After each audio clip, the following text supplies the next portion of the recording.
Subscribe and share my channel Sudarsana. ఓం శ్రీ సాయిరామ్. గురుదేవదత్త. శ్రీ గురుభ్యో నమః. సమర్థ సద్గురు శ్రీ సాయి. ఇప్పుడైనా మనము మంచి పనులు చేయడం అవసరం. గత జన్మలను అనుసరించి ఈ జన్మలో అనుభవించుట జరుగుతోంది. తెలిసి కూడా ఇప్పుడు సత్కర్మలను చేయకుండా దుష్కర్మలను చేసి మరు జన్మకు కూడా కష్టములు కొని తెచ్చుకోవడం ఎందుకు? మనకు విరోధి ఉన్నచో ఈ జన్మలోనే అతని వలన మనకు బాధ కలుగుతుంది. కానీ దుష్కర్మ అనే విరోధి ఈ జన్మకే కాదు, మరు జన్మలలో కూడా పాపము అనుభవించే వరకు వేధిస్తూనే ఉంటుంది. కనీసము ఈ జన్మలోనైనా సత్కర్మలను చేసి మనలను మనమే రక్షించుకొని మరు జన్మలోనైనా సుఖశాంతులతో జీవిద్దాం. తెలిసి నరకమును కొని తెచ్చుకోవటం ఎందుకు? 1908 సంవత్సరము గురు పూర్ణిమ రోజున, ఆషాఢ పూర్ణిమయే గురు పూర్ణిమ, పండరీ వాస్తవ్యుడు కృష్ణాజీ నూల్కర్ను ధుని వద్దనున్న స్తంభాన్ని పూజించుకోమని చెప్పు అని శ్యామతో బాబా చెప్పారు. బాబా చెప్పినట్లు స్తంభానికి కాక ఆ గురు పూర్ణిమ రోజున బాబాకే కొత్త బట్టలు ఇచ్చి శ్యామ, తాత్య, దాదా కేల్కర్ మొదలగు వారు బాబాను పూజించుకున్నారు. ఆ రోజు నుండి గురు పూర్ణిమ ఉత్సవం జరుపుకొనుట జరుగుతోంది. బాబా నోటితో చేసుకొనమని చెప్పిన ఉత్సవము ఇదొక్కటే. ధ్యానావసరమును గురించి బాబా ఏం చెప్పారో తెలుసుకుందాం. ఆత్మసాక్షాత్కారమునకు ధ్యానం అవసరమని, దానిని అలవరుచుకున్నచో వృత్తులన్నీ శాంతించునని, కోరికలు విడిచి సమస్త జీవరాశుల యందు గల భగవంతుని ధ్యానింపుమని, సదా నా నిరాకారమును ధ్యానించిన అది ఏ జ్ఞానస్వరూపము, చైతన్యము, ఆనందము. మీరది చేయలేనిచో మీరు రాత్రింబవళ్ళు చూచుచున్న ఆకారమును ధ్యానించండి. మీరిట్లు చేయగా మీ వృత్తులు కేంద్రీకృతమవుతాయి. ధ్యాత, ధ్యానము, ధ్యేయము అను మూడింటికి గల భేదము పోయి ధ్యానించువాడు చైతన్యములో ఐక్యమై బ్రహ్మముతో అభిన్నుడగును. భగవంతుడు నీ ముందు ప్రత్యక్షమగునని చెప్పారు. ధ్యానము చేయాలంటే ధ్యాస కావాలి. కోతిలాగా పరిగెత్తు మనస్సును నిలపాలి. మనస్సును, శరీరాన్ని, ఇంద్రియాలను కళ్ళెం వేసి నిలపాలి. ఏకాగ్రత కలుగుటకు చిత్తశుద్ధి అవసరం. సాకార రూపంలో ప్రారంభించి నిరాకార రూపంలోకి ధ్యానాన్ని తీసుకుని వెళ్ళాలి. సాయినాథుడు తన చూపును తన గురువుపై నిలిపినట్లు మన చూపును మన గురువైన సాయినాథుని సాకార రూపంపై నిలిపి శుద్ధ చైతన్యమును, పరబ్రహ్మమును పొందాలి. సాయినాథుడు కాలుపై కాలు వేసుకొని కూర్చున్న విధానములో ఎడమ కాలుపై కుడి కాలు వేసి, కుడి పాదము బొటనవ్రేలి రెండు ప్రక్కల తన చేతివ్రేళ్ళు వచ్చినట్లు తన చేతిని వేసి వారి విశ్వరూపమును ఆ కాలి బొటనవ్రేలి యందు చూపుతున్నారు. మన దృష్టిని ఆ బొటనవ్రేలి యందుంచి ధ్యాన నిమగ్నులమైనచో మన వృత్తులన్నీ కేంద్రీకృతము కాగలవు. మన జన్మలు తరించుటకు ఈ ధ్యానయోగము తప్పనిసరి.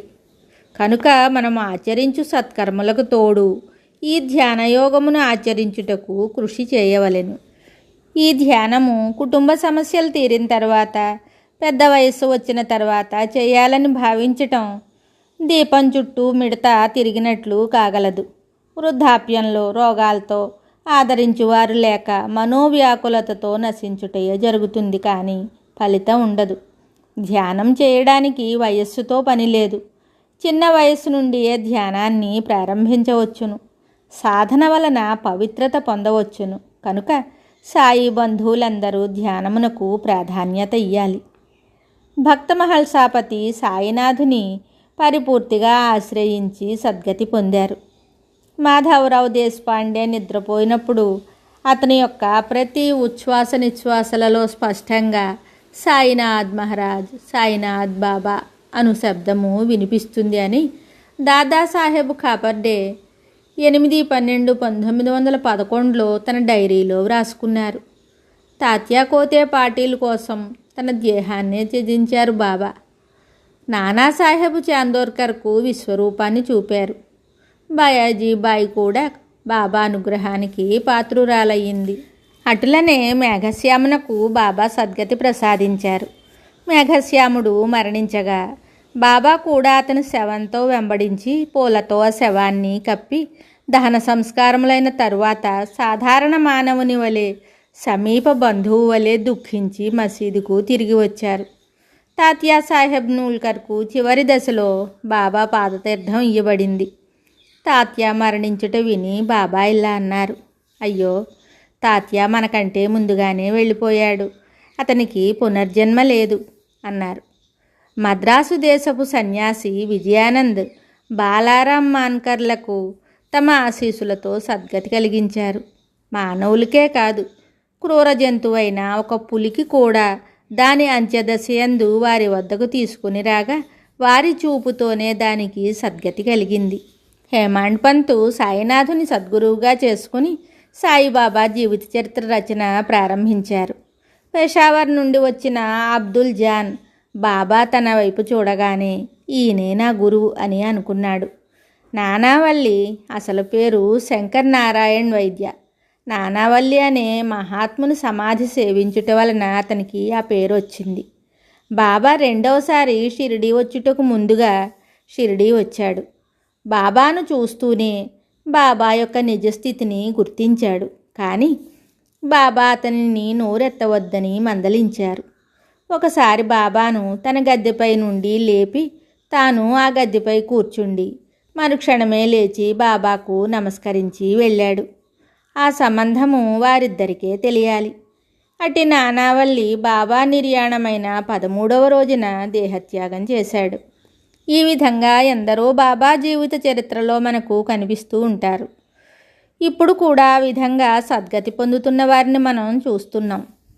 భౌతిక దేహానంతరము నేను అప్రమత్తుడనే అని బాబా అభయప్రదానం ఇచ్చినట్లుగా సాయి గురువుగా మనకు ఆశ్రయం ఇస్తున్నారు. ఇది స్వానుభవములోని విషయము. తన మాట చేత చూపుతోనే కాదు, నిరాకారముతో కూడా ఆత్మజ్ఞానమును ప్రసాదిస్తున్నారు సాయి. వారి వైఖరి సంభాషణలు మనము తెలుసుకున్నంత మాత్రముననే అవి గుప్తముగా మనకు సలహాలిస్తున్నవి. ఓం శ్రీ సాయినాథాయ నమః. శుభం. Subscribe and share my channel Sudarsana.